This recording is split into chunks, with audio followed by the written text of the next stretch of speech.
हाय, राधे राधे बच्चों। तो हमने अपनी प्रीवियस क्लास में रिलेशन टॉपिक जो है वो कंप्लीट कर लिया था।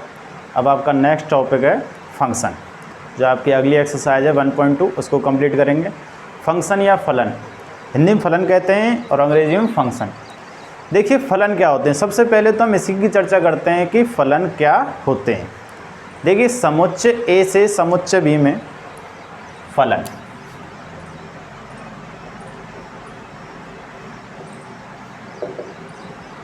फलन क्या होते हैं। समुच्चय ए से समुच्चय बी में कोई भी संबंध, समुच्चय ए से समुच्चय बी में कोई भी संबंध हो, कोई भी संबंध फलन कहलाता है यदि समुच्चय ए का प्रत्येक अवयव, समुच्चय ए का प्रत्येक अवयव समुच्चय बी के केवल और केवल एक अवयव से संबंधित हो, या केवल और केवल एक अवयव का प्रतिबिंब हो, तो वो क्या कहलाता है, फलन कहलाता है। यदि एक से अधिक अवयव का प्रतिबिंब होगा तो वो क्या नहीं होगा, फलन नहीं होगा। तो इसी को लिख लेते हैं, समुच्चय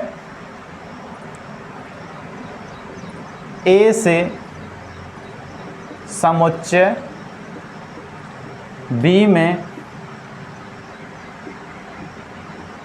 कोई संबंध फलन कहलाता है, में कोई संबंध फलन कहलाता है, फलन कहलाता है यदि समुच्चय ए का प्रत्येक अवयव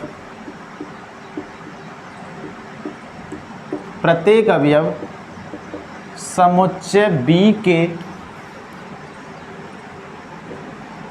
बी के केवल और केवल एक अवयव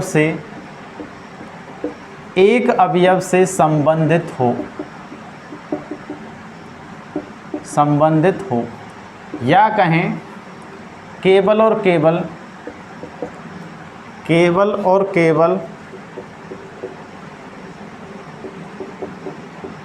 एक अवयव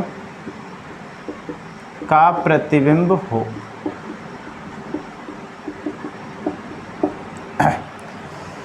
आपकी बुकों में जो परिभाषा दी है वो प्रतिबिंब के हिसाब से, केवल और केवल एक अवयव का क्या हो, प्रतिबिंब हो, फलन कहलाता है। क्या कहलाता है, फलन। देखिए फलन को गणितीय भाषा में कैसे रिप्रेजेंट करते हैं, f is defined from A to B. समुच्चय ए से समुच्चय बी में कोई क्या, इसका तात्पर्य है ए से बी में एक फलन है। ए से बी में क्या है, एक फलन है। अब हम बात करें कि आपने परिभाषा देख ली। देखिए आपने एरो डायग्राम जो कि 11th में, देखिए फलन संबंध और फलन आपके 11th में भी है, और 11th में आपने ज़्यादातर चीज़ों की चर्चा कर ली थी। आपकी परिभाषा, उसके फलन, देखिए फलन के जो सिद्धांत होते हैं, उनके अचर फलन, बहुपद फलन, इन सभी के बारे में आपने 11th में चर्चा कर ली। यहाँ केवल परिभाषा ही चर्चा करेंगे, और जो आपके 12th क्लास में है जो फलन के प्रकार हैं, एक एवं आच्छादक, उसकी चर्चा करेंगे। तो अगर हम बात करें, देखिए एरो डायग्राम भी आपके 11th में है, उसको फिर से रिपीट करते हैं। देखिए कोई भी फलन कब होगा, ये समुच्चय ए है, समुच्चय बी है,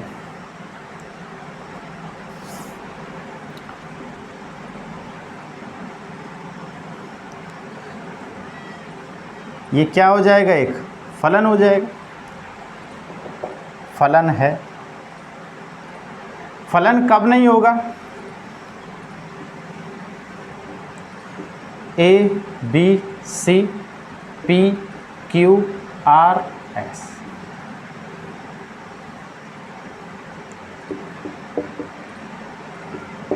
देखिए ए से बी में ये फलन नहीं है। अब फलन क्यों नहीं है, क्योंकि एक अवयव के कितने प्रतिबिंब हो गए, 2, और एक अवयव का फलन की परिभाषा क्या है, एक अवयव का केवल और केवल एक प्रतिबिंब होना चाहिए। केवल और केवल कितने प्रतिबिंब होने चाहिए, एक। यहाँ कितने हो गए, 2, तो ये क्या नहीं होगा, फलन नहीं होगा। अगला देखें, और फलन कब नहीं होगा,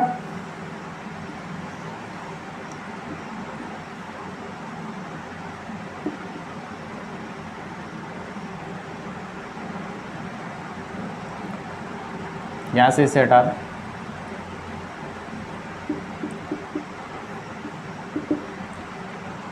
ये भी क्या नहीं है, फलन नहीं है। अब फलन क्यों नहीं है? देखिए समुच्चय ए का प्रत्येक अवयव, समुच्चय ए का प्रत्येक अवयव जुड़ना चाहिए किसमें, समुच्चय बी में। समुच्चय ए का प्रत्येक अवयव समुच्चय बी के प्रत्येक समुच्चय बी के केवल और केवल एक अवयव से क्या होना चाहिए, संबंधित होना चाहिए। यहाँ में प्रत्येक अवयव डी अवयव क्या हो गया, छूट गया, तो क्या नहीं होगा, फलन नहीं होगा। क्या नहीं होगा, फलन।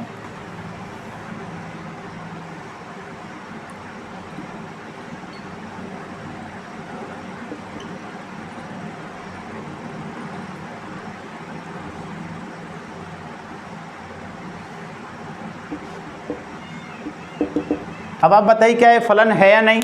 देखिए ये फलन है। समुच्चय ए का प्रत्येक अवयव समुच्चय बी के समुच्चय बी के केवल और केवल एक अवयव का प्रतिबिंब होना। यहाँ कितने थे, 2।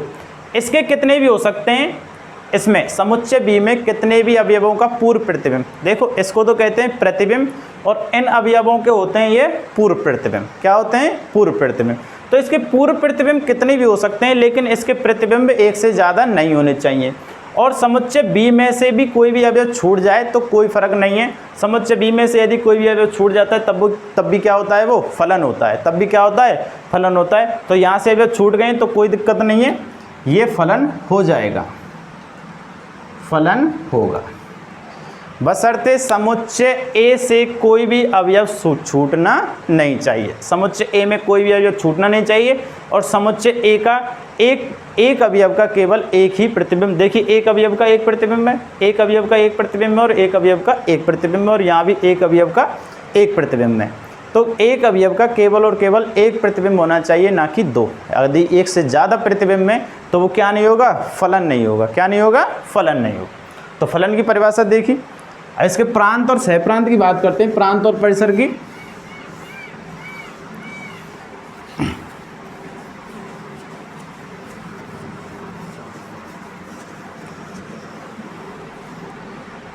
देखिए प्रांत और परिसर आपके 11th में है, लेकिन यहाँ आपके थोड़ा सा काम है तो इसलिए कराते हैं।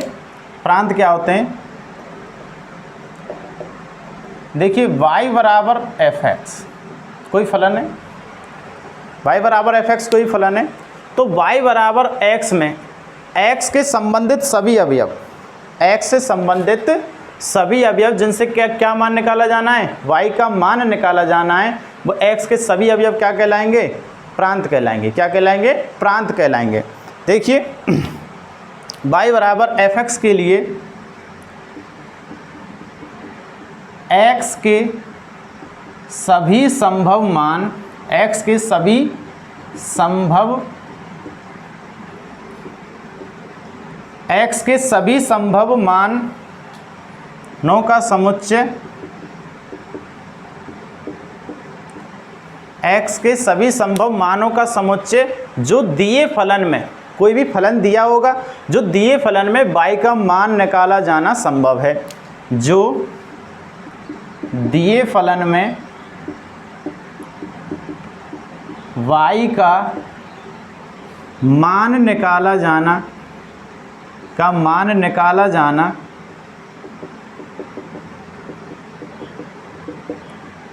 संभव है। कोई भी फलन दिया होगा, उससे यदि मान निकाला जाना संभव है तो वो उसमें जो x के जो मान पुटअप किए जाएंगे वो सभी मान या सभी अवयव क्या कहलाएंगे, प्रांत कहलाएंगे। परिसर क्या होता है, y बराबर fx के लिए, y बराबर fx के लिए देखिए कोई भी फलन है y बराबर fx, तो y के सभी संभव मान, x का मान पुटअप करने के बाद जितने भी y के मान आए हैं तो y के सभी संभव मान क्या कहलाएंगे, परिसर कहलाएंगे। y बराबर fx के लिए y के सभी संभव मानों का समुच्चय,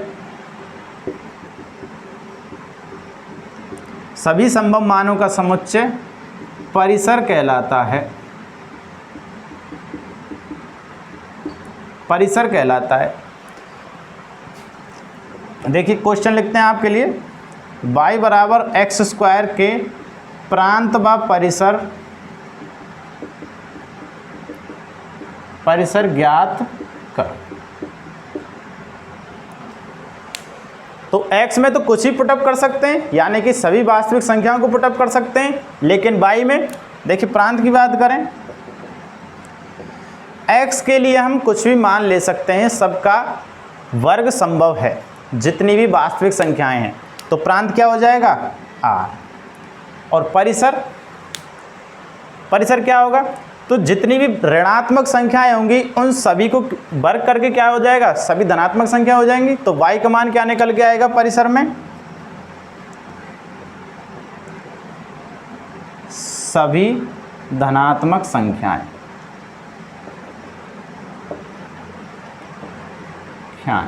और शून्य, सभी धनात्मक संख्याएं और शून्य, क्योंकि शून्य का वर्ग क्या होता है शून्य, और सभी ऋणात्मक संख्याओं का वर्ग क्या हो जाएगा धनात्मक। और x में तो हम कुछ भी मान पुटअप कर सकते हैं, तो वो क्या हो जाएगा r यानी कि सभी वास्तविक संख्याओं का समुच्चय। ठीक है, प्रांत और परिसर की चर्चा हो गई। अब आगे अपने टॉपिक पे आते हैं, फलन।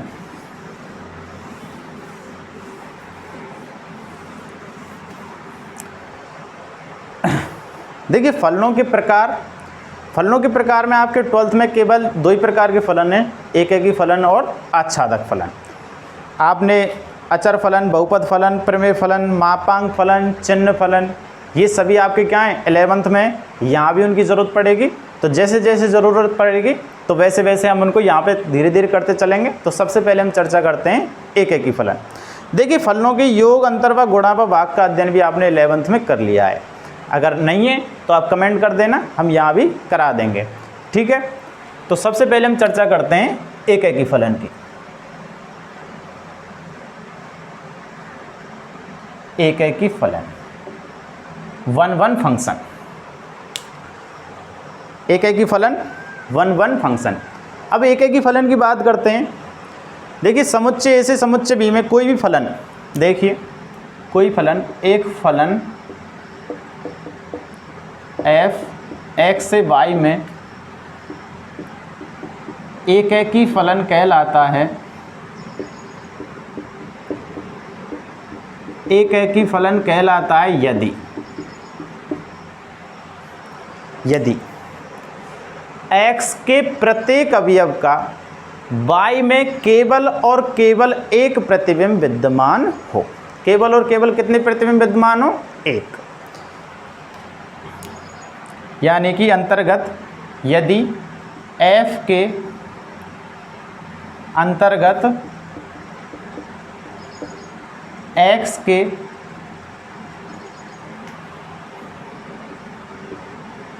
प्रत्येक अवयव के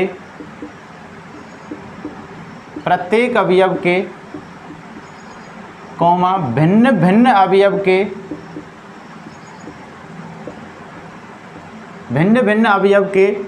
y में भिन्न भिन्न प्रतिबिंब विद्यमान हैं।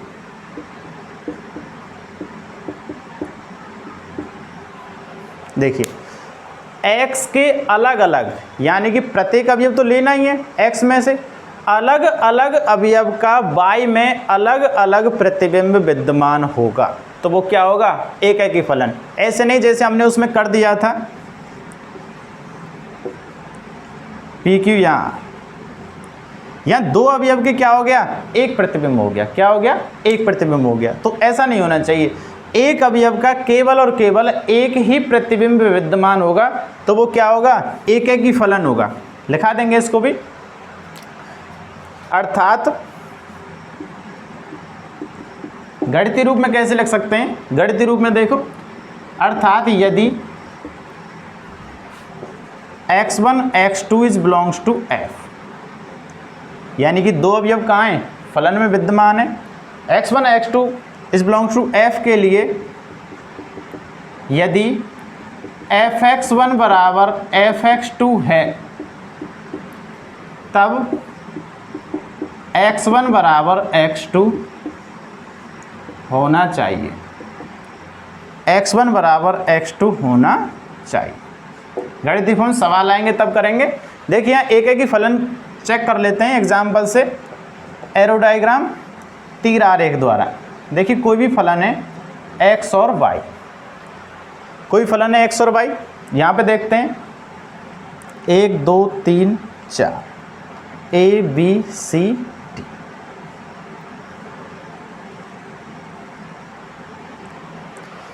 प्रत्येक भिन्न भिन्न अलग अलग अवयव का अलग अलग प्रतिबिंब विद्यमान है और एक अवयव का केवल कितना प्रतिबिंब विद्यमान है? एक ही प्रतिबिंब विद्यमान है। तो ये क्या हो जाएगा? एक ही होगा।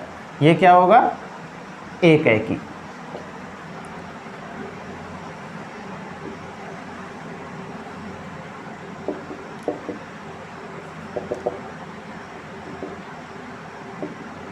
एक दो तीन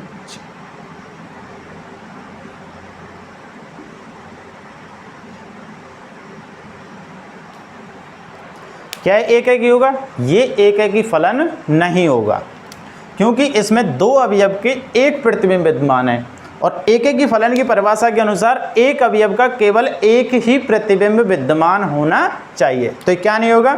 एक ही नहीं होगा। अब जो फलन एक ही नहीं होंगे, जो फलन एक ही नहीं होंगे उन फलनों को हम कहेंगे बहु एक ही फलन। तो लिख सकते हैं जो फलन एक ही नहीं होते हैं उन्हें बहु एक ही फलन,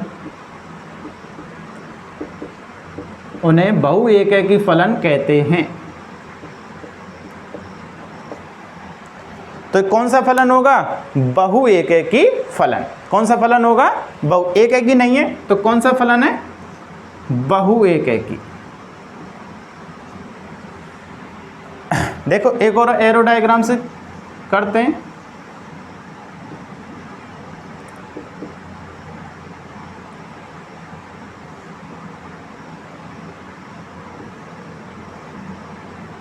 ये भी क्या होगा? एक ही फलन। देखिए दूसरे में से कितने भी अवयव छूट जाएं उससे कोई फर्क नहीं पड़ता, इसके प्रत्येक अवयव का अलग अलग प्रतिबिंब विद्यमान होना चाहिए और अलग अलग प्रतिबिंब विद्यमान है तो क्या होगा? एक ही होगा। तो ये क्या हो जाएगा? एक ही फलन होगा। एक ही फलन होगा। आप नोट साथ साथ अगर नोट करना चाहते हैं तो नोट भी कर सकते हैं। अगला है आच्छादक फलन।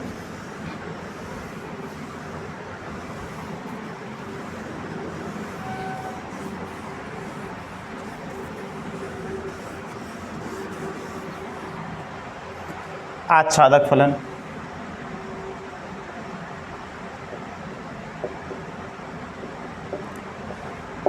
On to function. देखिए आच्छादक फलन, फलन f is defined from x to y, यानी कि x से y में एक आच्छादक फलन होगा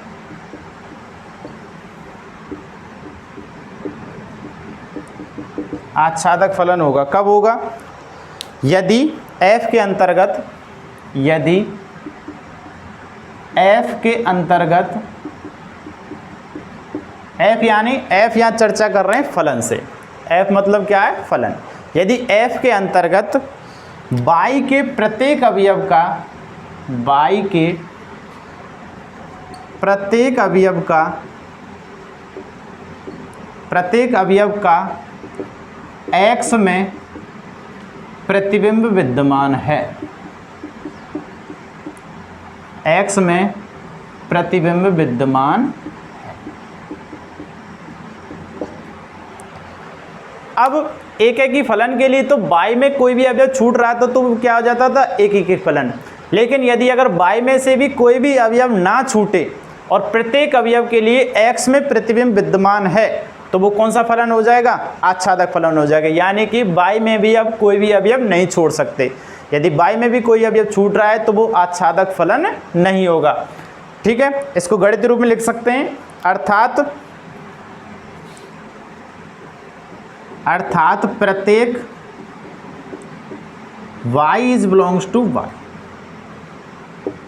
देखिए स्मॉल y के अवयव के लिए लिया गया है, स्मॉल y यहाँ लिया गया है y के, यानी जो कैपिटल Y जो समुच्चय है उसके अवयव के लिए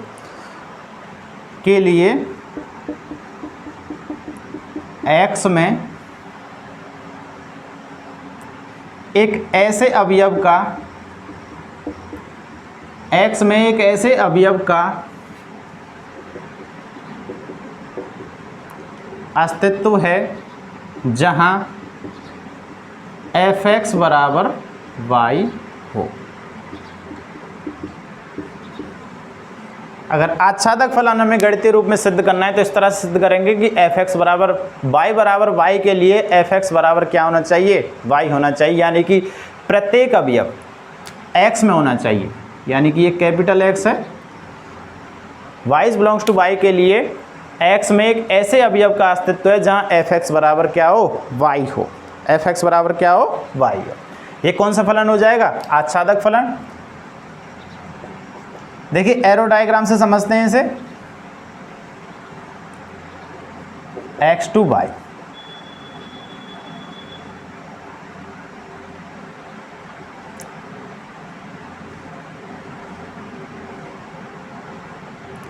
क्या यह आच्छादक फलन होगा, यह आच्छादक फलन नहीं होगा क्योंकि y में से d अवयव छूट गया, और y में से यदि d अवयव का कोई x में अस्तित्व नहीं है या d का कोई भी x में पूर्व प्रतिबिंब विद्यमान नहीं है तो ये क्या नहीं होगा, आच्छादक नहीं होगा। तो ये क्या नहीं होगा, आच्छादक नहीं होगा।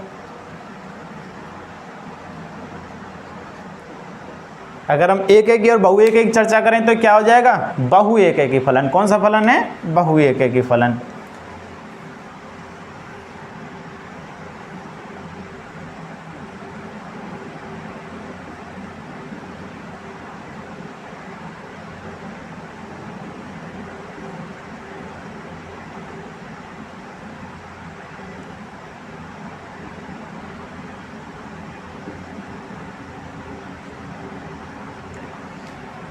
अब इसकी बात करते हैं। देखिए इसमें से भी अवयव छूट गया, एक ही फलन तो है लेकिन कौन सा फलन नहीं है, आच्छादक फलन नहीं है। x से y में ये भी आच्छादक नहीं है।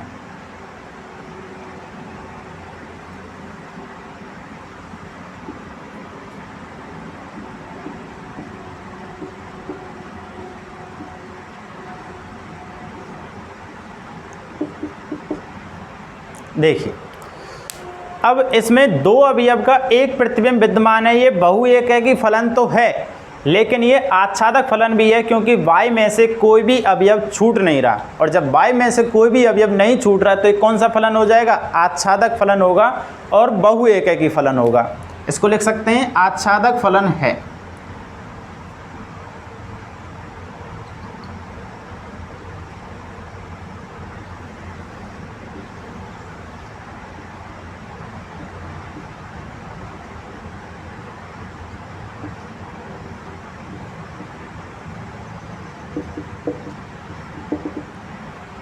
अब इधर देखिए y के प्रत्येक अवयव का x में पूर्व प्रतिबिंब विद्यमान है, आच्छादक फलन होगा। x के प्रत्येक अलग अलग अवयव का अलग अलग प्रतिबिंब विद्यमान है तो ये एक एक ही फलन होगा। तो इसको कह सकते हैं ये एक एक ही और आच्छादक फलन है, ये आच्छादक फलन है। और जो फलन एक एक ही और आच्छादक फलन की प्रॉपर्टी को सेटिस्फाई करते हैं उन फलनों को हम एक एक ही आच्छादक फलन कहते हैं। उन फलनों क्या कहते हैं, एक एक ही आच्छादक फलन कहते हैं। यही है आपके इसमें थ्योरी। अब एग्जाम्पल करते हैं, क्वेश्चन करते हैं।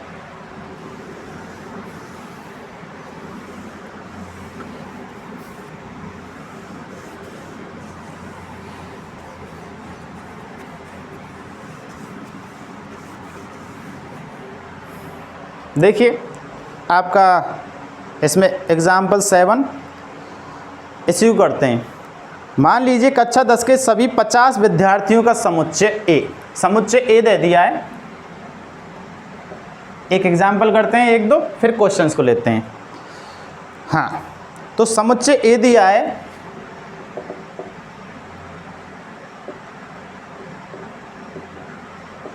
विद्यार्थियों कक्षा 10 के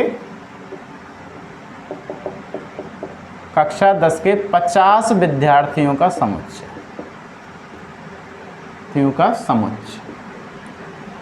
समुच्चय क्या है? कक्षा 10 के 50 विद्यार्थी, ठीक है। और समुच्चय भी,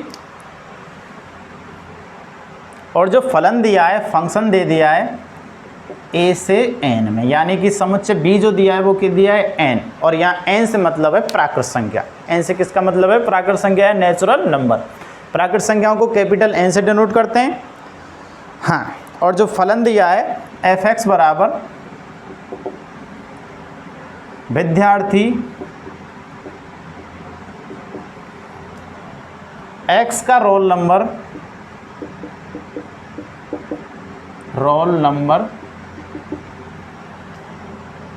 द्वारा परिभाषित,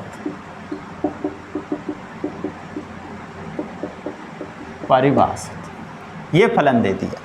यानी कि प्रत्येक विद्यार्थी संख्या, यानी कि पहला विद्यार्थी उसका रोल नंबर 1 है, दूसरा विद्यार्थी उसका रोल नंबर 2 है, तीसरा विद्यार्थी उसका रोल नंबर 3 है। तो इसको एरो डायग्राम से समझते हैं। पूछ रहा है क्या है फलन? एक है कि आच्छादक है या नहीं। देखिए समुच्चय ए में 50 विद्यार्थी हैं। इसको क्या लिख सकते हैं? विद्यार्थियों की संख्या। यहाँ समुच्चय ए विद्यार्थियों की संख्या, और समुच्चय बी क्या है?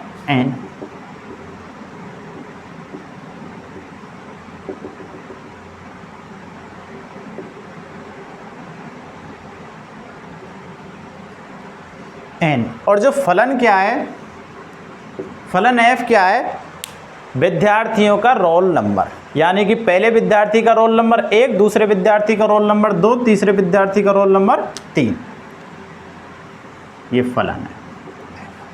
फंक्शन दिया है विद्यार्थी का रोल नंबर, तो रोल नंबर यानी पहले विद्यार्थी का रोल नंबर 1, दूसरे विद्यार्थी का रोल नंबर 2, तीसरे का 3, चौथे का 4, 5वें का 5, 49वें का 49 रोल नंबर, और 50वें विद्यार्थी का 50 रोल नंबर। विद्यार्थी की संख्या और इधर क्या है? ये रोल नंबर।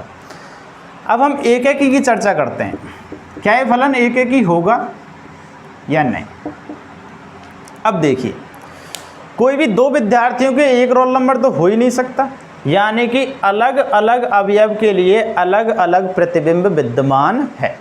और जब अलग अलग अवयव के लिए अलग अलग प्रतिबिंब विद्यमान है, भले ही इसमें से कोई भी अवयव छूट जाए, या 51 या 52, ठीक है, भले ही इसमें से कोई भी अवयव छूट जाए समुच्चय बी में से, तो उससे कोई फर्क नहीं पड़ता। समुच्चय ए में से तो कोई भी अवयव नहीं छूट रहे, यानी कि 50 विद्यार्थियों के रोल नंबर कितने हैं? 50। अलग अलग अवयव के लिए अलग अलग प्रतिबिंब विद्यमान है, तो ये क्या होगा? एक एक ही। यानी कि किसी भी विद्यार्थी के, किसी भी दो विद्यार्थी के एक रोल नंबर नहीं हो सकता, नहीं हो सकता।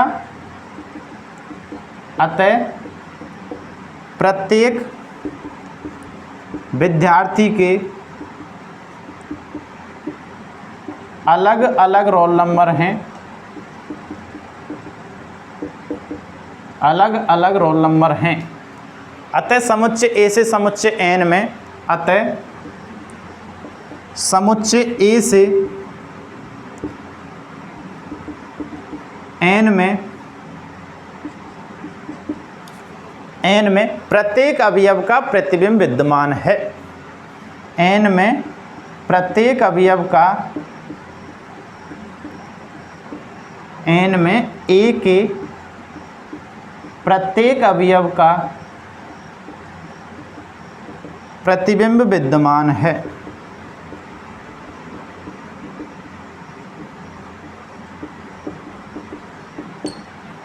प्रत्येक अवयव का प्रतिबिंब विद्यमान है। कैसा अवयव विद्यमान है? अलग अलग, और प्रतिबिंब विद्यमान है, अतः एक एक ही होगा।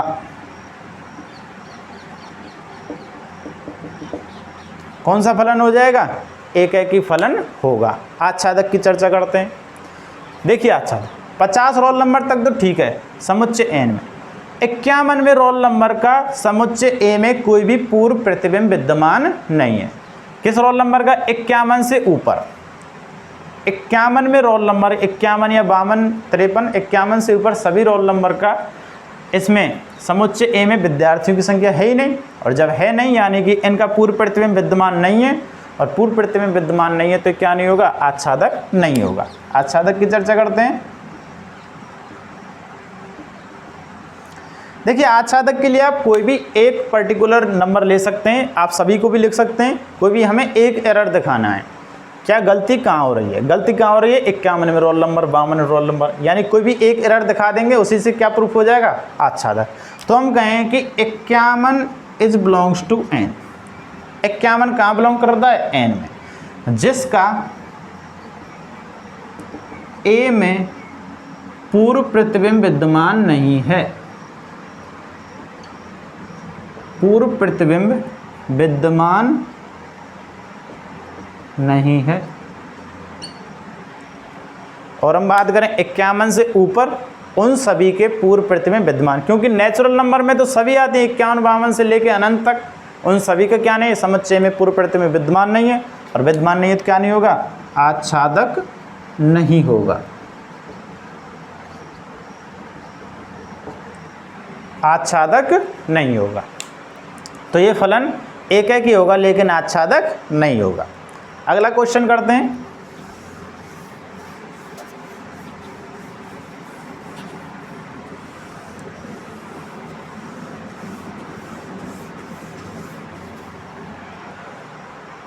अगला क्वेश्चन करते हैं। देखिए, एक और एग्जांपल ले लेते हैं, छोटा सा ये, फिर क्वेश्चन करते हैं। एग्जाम्पल है, जो फलन यानी y बराबर fx बराबर दिया है 2x, ठीक है। प्रदत्त द्वारा फलन और जो function define f is define from n to n, ठीक है। प्रांत दे दिया है n और सह प्रांत भी क्या दिया है? n। परिसर क्या आएगा? देखते हैं। एक एक ये किंतु आच्छादक नहीं है। तो अब एक एक की चर्चा करते हैं।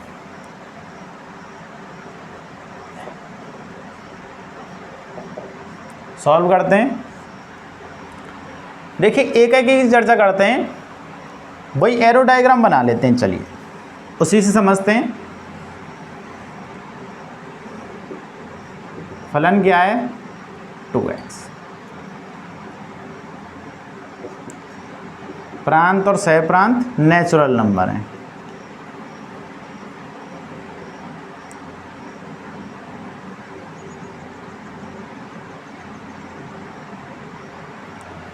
ठीक है। अब जैसे ही फलन में प्रांत के मान रखेंगे, n के मान, परिसर क्या आएगा? देखिए, परिसर देख लेते हैं। प्रांत तो नेचुरल नंबर है, परिसर की बात कर लेते हैं यहाँ पे, यानी y के मानों की।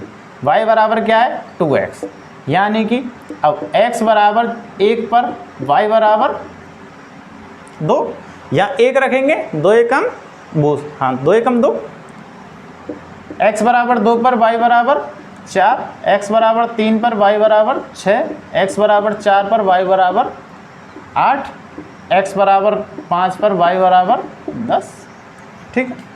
इस तरह से चलेंगे। तो फलन किस तरह से डिफाइन हो गया?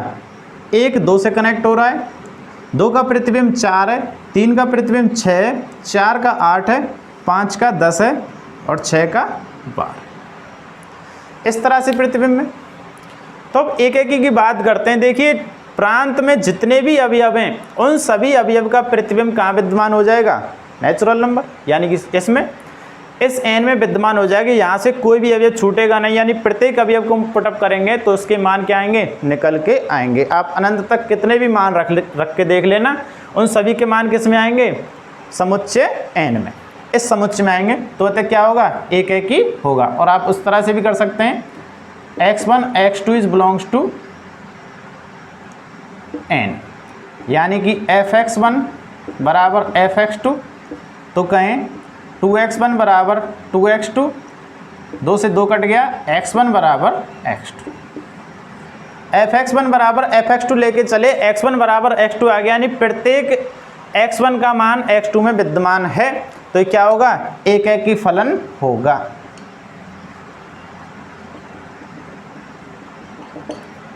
एक ही होगा। अब आच्छादक की चर्चा करते हैं।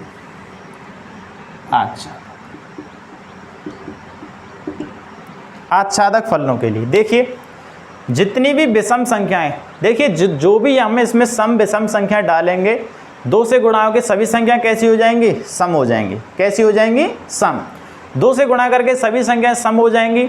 तो हम जितने भी बनाएंगे तो परिसर में क्या आ जाएगा, सभी सम संख्याएं। परिसर क्या होगा, सभी सम संख्याएं। इसमें से जो विषम संख्याएं वो सभी क्या हो जाएंगी, छूट जाएंगी। विषम संख्याओं का कोई भी पूर्व प्रतिबिंब विद्यमान नहीं है, और जब विषम संख्याओं का कोई भी पूर्व प्रतिबिंब विद्यमान नहीं है तो क्या नहीं होगा, आच्छादक नहीं होगा। तो इसी के लिए हम कोई भी एक अवयव को लेके इसको सिद्ध कर सकते हैं। कोई भी एक अवयव ले लेंगे, जैसे 1 इज बिलोंग्स टू n। 1 कहाँ है, n। 1 is belongs to n के लिए 1 इज बिलोंग्स टू n, इस n की चर्चा की है। अब इस n में इसके लिए कोई भी पूर्व प्रतिबिंब विद्यमान नहीं है। 1 इज बिलोंग्स टू n के लिए n में कोई भी पूर्व प्रतिबिंब विद्यमान नहीं है, जिसके लिए fx बराबर 2x बराबर 1 हो। fx बराबर 2x बराबर क्या हो, 1 हो। यानी कि 2x का मान हम अगर यहाँ में यदि प्राकृत संख्या है, देखिए 1 तो आ जाएगा, लेकिन यदि प्राकृत संख्या है तब 1 नहीं आएगा। प्राकृत संख्या के लिए कभी भी 2x का मान क्या नहीं होगा, 1 नहीं होगा। और जब 1 नहीं होगा तो क्या नहीं होगा, आच्छादक फलन नहीं होगा। आच्छादक फलन नहीं होगा। और आगे भी चर्चा करते हैं, सभी विषम संख्याओं के पूर्व प्रतिबिंब विद्यमान नहीं है। सभी विषम संख्याओं के इस n में पूर्व प्रतिबिंब विद्यमान नहीं है, तो क्या नहीं होगा, आच्छादक फलन नहीं होगा। उस तरह से भी इसको लिख सकते हैं। चलिए अब आपकी एक्सरसाइज के क्वेश्चन करते हैं।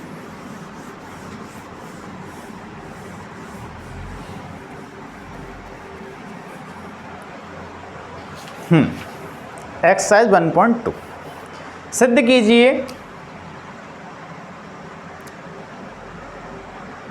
कीजिए कि fx बराबर 1/x। fx बराबर 1/x द्वारा परिभाषित फलन, जो परिभाषित फलन दिया है, f is defined from r star to r star. या r स्टार का मतलब है सभी ऋणोत्तर वास्तविक संख्याओं का समुच्चय। ऋणोत्तर मतलब जिसमें ऋणात्मक संख्या नहीं है, कैसी हैं, सभी धनात्मक संख्याएं। सभी कैसी संख्या होंगी, धनात्मक। r है तो दशमलव वाली भी इसमें इंक्लूडेड होंगी।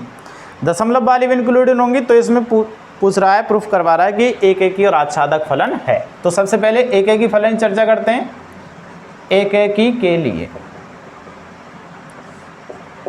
x1 x2 is belongs to x1 x2 कहाँ है, f में, यानी कि fx1 बराबर fx2, तो 1/x1 बराबर 1/x2, 1/x1 बराबर 1/x2, उल्टा कर देंगे, यानी कि x1 बराबर x2। fx1 बराबर fx2 लेके चले थे, x1 बराबर x2 आगे कौन सा फलन होगा, एक एकी फलन होगा। आच्छादक की चर्चा करते हैं। आच्छादक के लिए क्या था, fx बराबर y। आच्छादक के लिए क्या था, fx बराबर y। और fx बराबर y के लिए करते हैं, यानी कि चलिए चर्चा करते हैं पहले। y इज बिलोंग्स टू,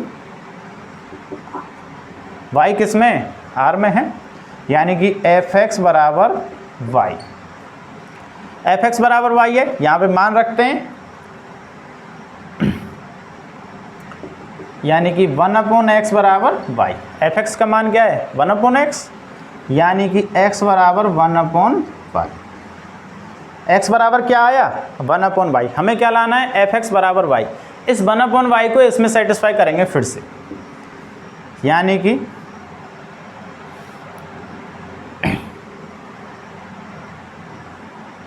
करते हैं, का अस्तित्व है जहां देखिए fx बराबर 1/, एक्स ये क्या रखेंगे 1/y, 1/y।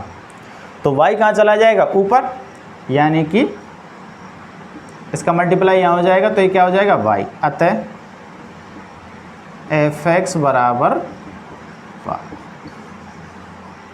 क्या हो गया fx बराबर y। हम ये लेके चले थे, वापस क्या आ गया fx बराबर y। यही होना चाहिए था, आपकी गणितीय परिभाषा के रूप में लिखाया था कि fx बराबर क्या होना चाहिए y होना चाहिए। तो कौन सा फलन होगा, आच्छादक फलन होगा।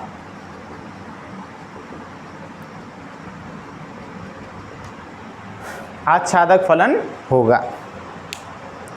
इसी क्वेश्चन में एक और है, यदि r प्रांत r स्टार को n से बदल दिया जाए, प्रांत को बदल रहे हैं, इसको पहले को r स्टार को n से बदल दिया जाए, जबकि सहप्रांत जो दूसरा r स्टार है ये पूर्ववर्ती रहे, तब क्या परिणाम होंगे।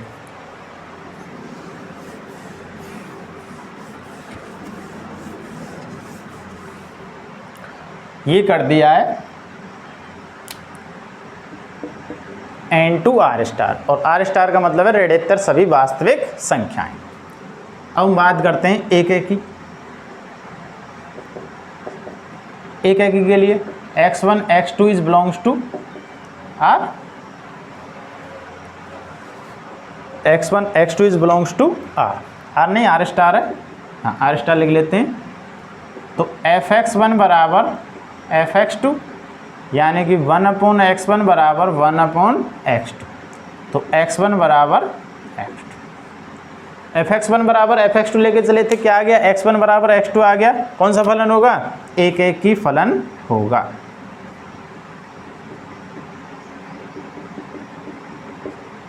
अब आच्छादक की चर्चा करते हैं।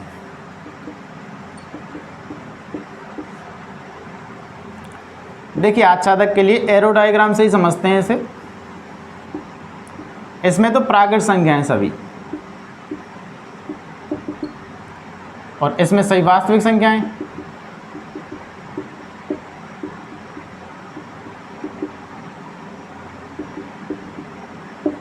n ये r है, ठीक है, ये फलन है f बराबर 1/x। देखिए ये तो इससे सभी कनेक्ट हैं, एक एक ही। अच्छा अब हम बात करें 1.2 का, इसमें कोई भी पूर्व प्रतिबिंब विद्यमान नहीं है। क्या नहीं है, पूर्व प्रतिबिंब विद्यमान नहीं है। 1.2 का इसमें कोई भी पूर्व प्रतिबिंब विद्यमान नहीं है, और जब कोई भी पूर्व प्रतिबिंब विद्यमान नहीं तो क्या नहीं होगा, ये आच्छादक नहीं होगा, यानी कि f1.2। देखिए यदि इसका मान 1 रखेंगे तो ये क्या होगा, 1, 2 रखेंगे, इसमें 2 रखिए मान, कितना रखिए 2, यानी fx बराबर 1/2 क्या आएगा 0.5, यानी कि इससे ऊपर थोड़ा सा इतना होगा 0.5। 3 रखेंगे 3 रखेंगे तो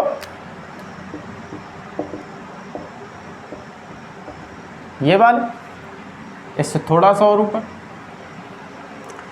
अब 1.2 का कभी भी अस्तित्व संभव नहीं होगा इसमें। किस में नहीं होगा, इसमें, ठीक है। तो f1.2 1/1.2 is not belongs to n। इसका इसमें कोई भी अस्तित्व संभव नहीं है, और संभव नहीं है तो क्या नहीं होगा, आच्छादक नहीं होगा। कौन सा फलन नहीं होगा, आच्छादक फलन नहीं होगा, क्योंकि अब जो भी मान आएंगे ये कितने आएंगे, 1 से छोटे आते चलेंगे। कितने आते चलेंगे, जैसे जैसे इसके मान इन्फिनाइट की तरफ इंक्रीज होते जाएंगे, इसका मान किसकी तरफ इंक्रीज होता चला जाएगा, 0 की तरफ। किसकी तरफ इंक्रीज होता चला जाएगा, 0 की तरफ। और जब 0 की तरफ होता चला जाएगा तो जैसे ये 1 से ऊपर जितने भी मान हैं, 1 से ऊपर इसके जितने भी मान हैं, उनका अस्तित्व संभव नहीं होगा। किस में, n में, पूर्व प्रतिबिंब विद्यमान ही नहीं होगा।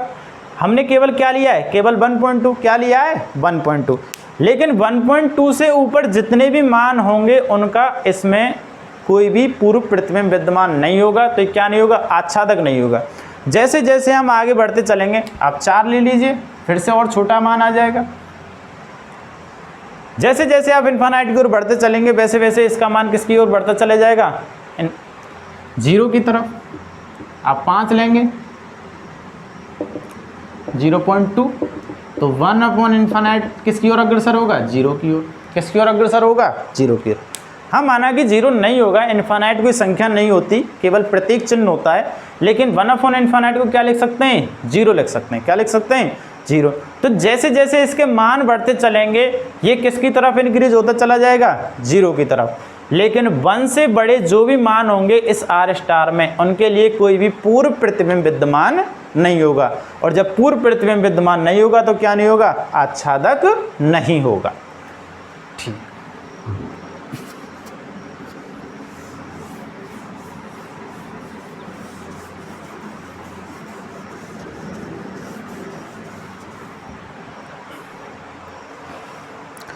आपका अगला क्वेश्चन है, निम्नलिखित फलनों के एक एक आच्छादक गुणों की जांच कीजिए। आपका दूसरा क्वेश्चन है, तो एक एक आच्छादक की जांच करनी है। कई सारे क्वेश्चन है इसमें। fx बराबर x² द्वारा प्रदत्त फलन f(n)(2n), ठीक है, n(2n). देखिए एक हम इसमें एरो डायग्राम बना लेते हैं, पहले ही आपके समझने में आसानी हो, जिससे यहाँ पे करेंगे एक एक और आच्छादक प्रूफ।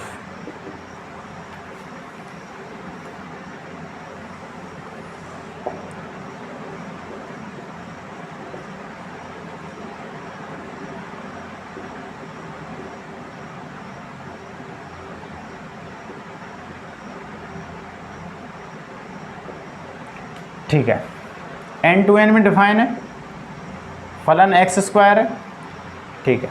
1 का स्क्वायर 1, 2 का स्क्वायर 4, 3 का स्क्वायर 9 और 4 का स्क्वायर 16। आप x के कितने भी मान पुटअप कर दीजिए, इसमें मान हमेशा संभव होगा, मान हमेशा संभव होगा, यानी कि स्क्वायर का मान अवश्य निकल के आएगा। कितने भी मान, आगे ये भी मान है, इनके भी मान संभव होंगे, और भी लेते चल रहे हैं, सभी के मान संभव होंगे। और जब सभी के मान संभव होंगे तो x² क्या हो जाएगा, एक ही होगा। और इसको गणितीय रूप से भी कर सकते हैं, x1 x2 is belongs to n, x1 x2 is belongs to n, यानी कि fx1 बराबर fx2, तो x1² बराबर x2², तो इसको लिख सकते हैं x1 बराबर x2। fx1 बराबर fx2 लेके चले थे, x1 बराबर x2 आ गया, कौन सा फलन होगा, एक ही फलन, एक ही फलन होगा।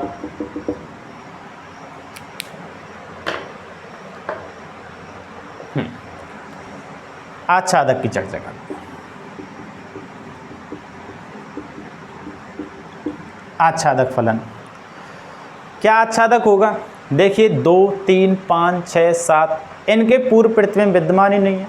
पूर्व प्रतिबिंब क्या नहीं है, विद्यमान नहीं है, तो क्या नहीं होगा, आच्छादक नहीं होगा। देखिए आच्छादक के लिए बात करते हैं। एरो डायग्राम आपके पास बना हुआ है, एरो डायग्राम अगर आप बना देते हैं तो बहुत ही ईजी हो जाता है क्वेश्चन। जैसे ही आप एरो डायग्राम बना देते हैं क्वेश्चन बहुत ही ईजी हो जाता है। देखिए 2 व 3, 5, 6, आप कोई भी एक एग्जाम्पल ले लें, हम 2, 3 ले रहे हैं। 2, 3 is belongs to n, 2, 3 is belongs to n, 2, 3 तो इसमें बिलोंग कर रहे हैं। तब के लिए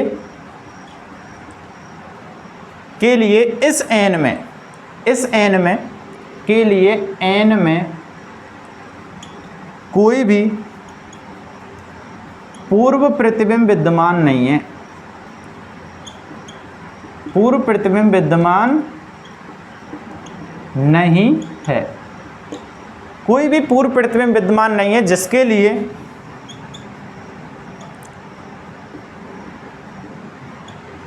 fx बराबर x²। इस फलन के लिए इस n से इसमें कोई भी पूर्व प्रतिबिंब विद्यमान नहीं है, यानी कि 2, 3, 5, 6, 7 ये जितने भी अवयव छूट रहे हैं इनका पूर्व प्रतिबिंब इसमें क्या नहीं है, विद्यमान नहीं है, तो क्या नहीं होगा, आच्छादक नहीं होगा, आच्छादक नहीं होगा।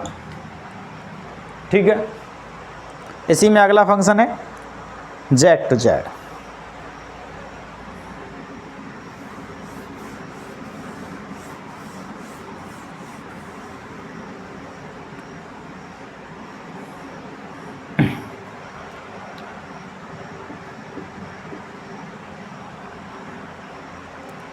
जेड टू जेड के लिए भी एरो डायग्राम बनाते हैं। आपका अगला क्वेश्चन है सेकंड,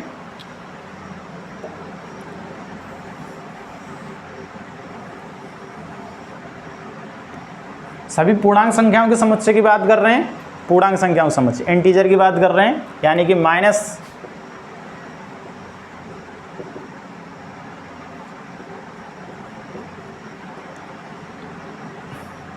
और इसमें भी -3, -2, -1, 0, 1, 2, 3, 4, 5, 6, 7, 8, 9। ठीक है, फंक्शन कौन सा है आपका, फंक्शन है x², ये जेड। ठीक है, अगर हम x² की बात करें, जैसे ही मान पुटअप करेंगे,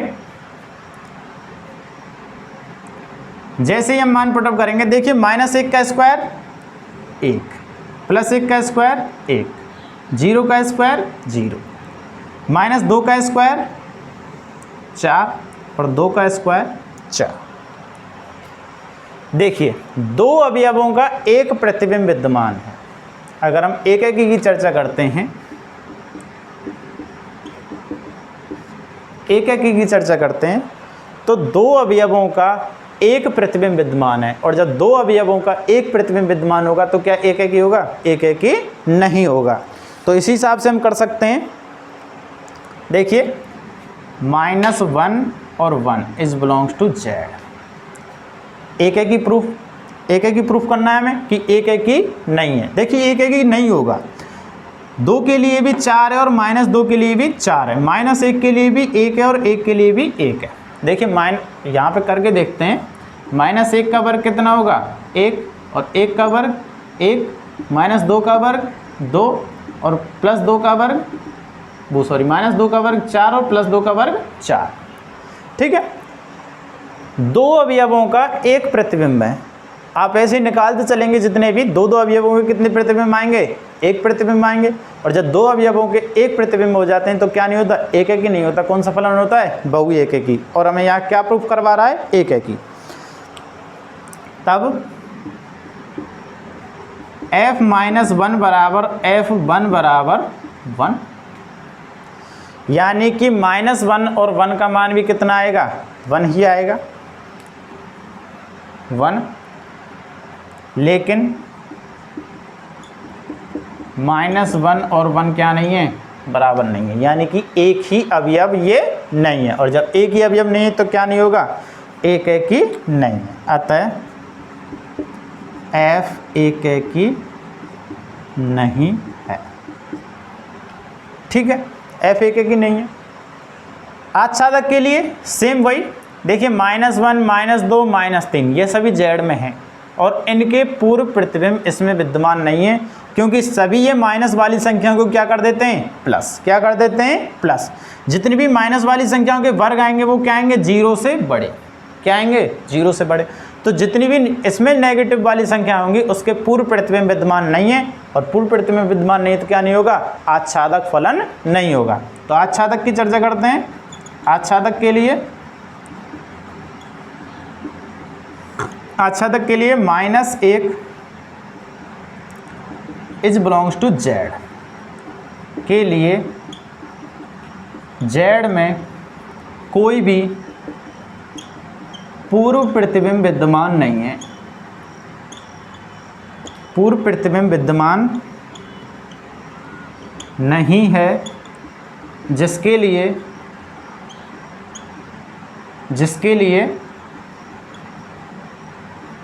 f(x) बराबर x², जिसके लिए क्या हो, f(x) बराबर x² के लिए कोई पूर्व प्रतिबिंब विद्यमान नहीं, तो क्या नहीं होगा, आच्छादक नहीं होगा।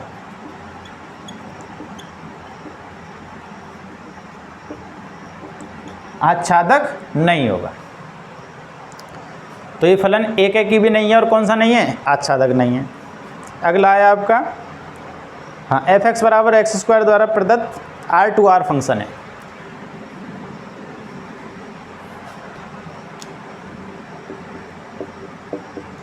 R मतलब सभी वास्तविक संख्याएं।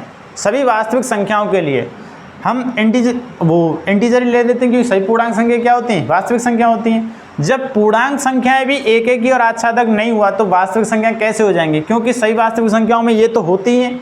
आप दशमलव वाली भी और ले लें, दशमलव वाली संख्याएं और ले लें, उससे कोई फर्क नहीं पड़ता। देखिए -1 का वर्ग 1 ही होगा और +1 का वर्ग 1, -2 का वर्ग 4 और +2 का वर्ग 4, और दशमलव वाली हैं उन सभी का वर्ग भी इसमें क्या आएगा, प्लस में, और सभी माइनस वाली और प्लस वाली का क्या आएगा, प्लस आएगा। यानी कि प्रत्येक दो अवयव के एक प्रतिबिंब विद्यमान होगा, इसलिए क्या नहीं होगा, एक एक ही नहीं होगा। सेम यही चीज़ आप लिख सकते हैं। आच्छादक के लिए जितनी भी ऋणात्मक संख्याएं, देखिए सभी धनात्मक संख्याओं के वर्ग तो विद्यमान हो जाएंगे, जितनी भी धनात्मक संख्याएं उन सभी के वर्ग विद्यमान हो जाएंगे, यानी कि 0 से ऊपर सभी का पूर्व प्रतिबिंब तो विद्यमान हो जाएगा। लेकिन जितनी भी नेगेटिव वाली संख्याएं या ऋणात्मक संख्याएं उनके पूर्व प्रतिबिंब विद्यमान नहीं होंगे। तो सेम यही लिख सकते हैं, -1 इज बिलोंग्स टू Z, कोई पूर्व प्रतिबिंब विद्यमान नहीं तो क्या नहीं होगा, आच्छादक नहीं होगा। तो तीसरा क्वेश्चन सेम दूसरे क्वेश्चन जैसा ही है, इसको भी लिख सकते हैं सेम ऐसे ही, ये एक एक ही नहीं है और आच्छादक भी नहीं है। अगला क्वेश्चन,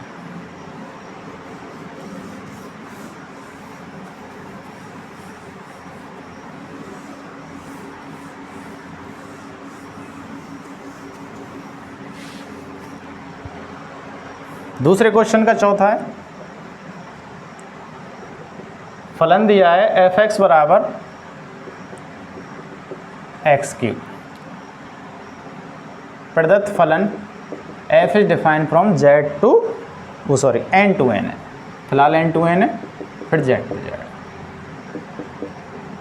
n to n, तो क्या है, एक एक ही होगा। देखिए एरो डायग्राम इसमें बना लेते हैं।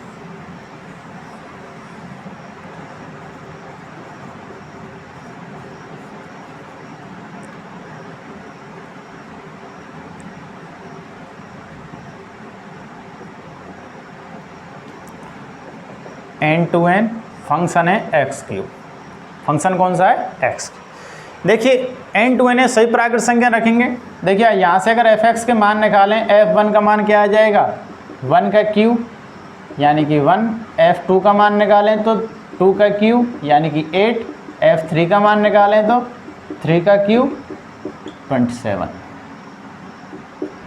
ठीक है, आगे आप ऐसे निकाल सकते हैं। तो 1 का क्यूब 1, 2 का क्यूब 8 और 3 का क्यूब 27, जो भी। तो जितने भी मान होंगे इस n में, इस प्रांत में जितने भी मान होंगे उन सभी का क्यूब संभव है, उन सभी का क्या है, क्यूब संभव है। यानी कि इस n के लिए इस n में प्रतिबिंब विद्यमान है, प्रत्येक अवयव का अलग अलग प्रतिबिंब विद्यमान है, और अलग अलग प्रतिबिंब विद्यमान है तो क्या हो जाएगा, एक एक ही होगा। तो एक एक ही के लिए एक एक ही फलन की चर्चा करते हैं, यानी कि x1 x2 is belongs to n, यानी कि f(x1) बराबर f(x2), तो x1 क्यूब बराबर x2 क्यूब, क्यूब हटा देंगे तो x1 बराबर x2, x1 बराबर x2 है। उसमें क्या नहीं आ रहा था, जब -1 और 1 लिए थे, -1 किसके बराबर नहीं था, 1 के बराबर नहीं था, तो क्या नहीं था, एक एक ही नहीं था। या x1 बराबर x2 है तो क्या हो जाएगा, एक एक ही होगा। अब प्राकृत संख्या है, प्राकृत संख्या है तो प्राकृत संख्याओं के क्यूब तो ऐसे निकल के आएंगे, 1 का क्यूब 1, 2 का क्यूब 8, 3 का क्यूब 27, 4 का क्यूब 64। इसमें जो 2, 3, 4 ये बीच वाली संख्याएं, इनके किसी भी अवयव का पूर्व प्रतिबिंब विद्यमान नहीं है, और किसी भी अवयव का जब पूर्व प्रतिबिंब विद्यमान नहीं है तो क्या नहीं होगा, आच्छादक नहीं होगा। आच्छादक की चर्चा करते हैं। आच्छादक को भी अवयव ले लें, हम एक ही अवयव को एरर दिखाएंगे, उसी से प्रूफ कर देंगे पूरे। यानी कि 2 is belongs to n, 2 is belongs to n के लिए n में कोई भी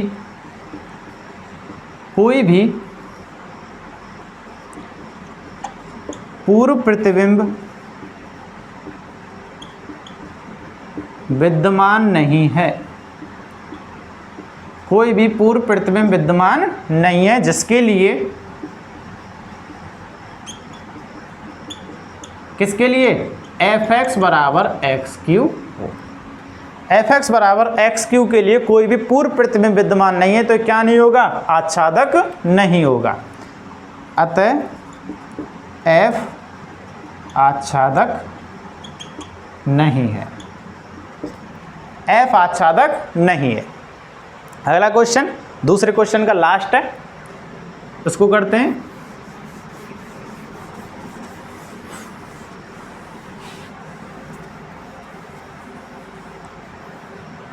देखिए जैसे ही फलन के प्रांत और परिसर बदल जाते हैं फलन चेंज हो जाता है। फलन के एक एक ही और आच्छादक भी क्या हो जाते हैं, बदल जाते हैं। फलन के जैसे ही प्रांत और परिसर बदल जाते हैं वैसे ही एक एक ही आच्छादक बदल जाते हैं। जैसे n टू n में एक एक ही था, आच्छादक नहीं था, अब z टू z में ना तो एक एक ही होगा और ना ही आच्छादक। कैसे नहीं होगा देखते हैं। देखिए z है, वही ऋणात्मक संख्याएं तो होंगी, -3, -2, -1, 0, 1, 2, 3, सेम यही लेते हैं।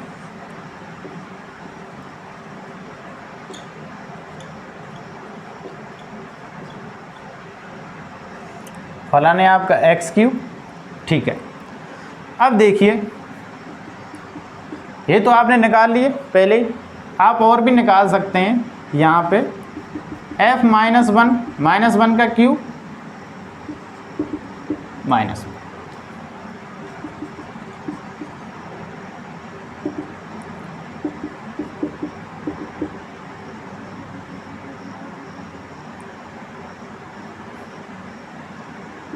-8, ठीक है, इस तरह से।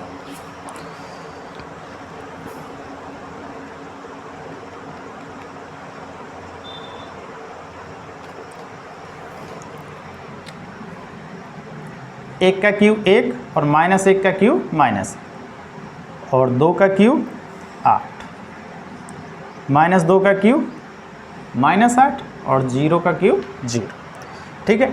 तो इस अवयव के प्रत्येक अवयव के लिए इस प्रांत के z टू z, हाँ ये हो जाता है एक एक ही आच्छादक, वो नहीं होता, स्क्वायर वाले में नहीं होता, क्यू वाले में एक एक ही हो जाता है, आच्छादक नहीं होता।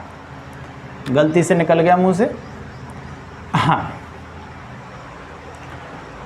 तो z टू z फंक्शन में जितने भी माइनस वाले हैं उनके लिए माइनस में ही क्या संभव है, क्यू संभव है। क्या संभव है, क्यू संभव है, स्क्वायर के लिए नहीं होता।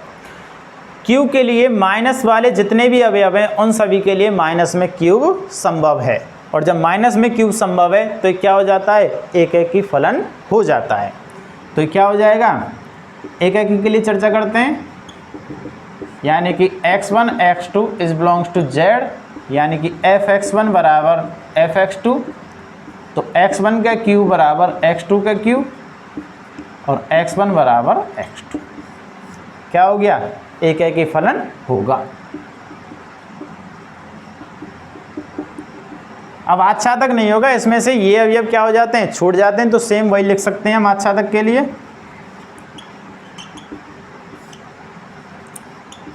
दो इज बिलोंग्स टू z के लिए z में कोई भी अवयव, कोई भी पूर्व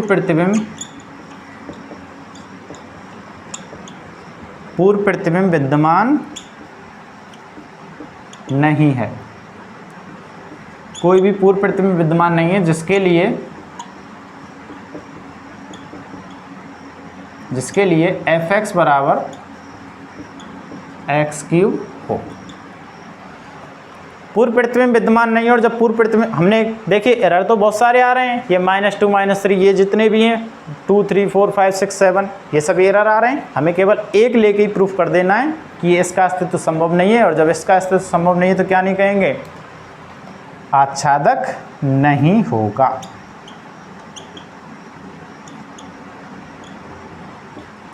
तो ये फलन एक एक ही होगा और आच्छादक नहीं होगा। अब हमारे इसके नेक्स्ट क्वेश्चन नेक्स्ट क्वेश्चन आपकी नेक्स्ट वीडियो में करेंगे। आज के लिए इतना ही। हमारे इस चैनल को लाइक करें, शेयर करें, सब्सक्राइब करें, कमेंट ज़रूर करें समझ में आ रहा है या नहीं आ रहा, और कहीं कोई प्रॉब्लम हो कमेंट करें, आपकी कमेंट का जवाब नेक्स्ट वीडियो में दे दिया जाएगा। राधे राधे बच्चों।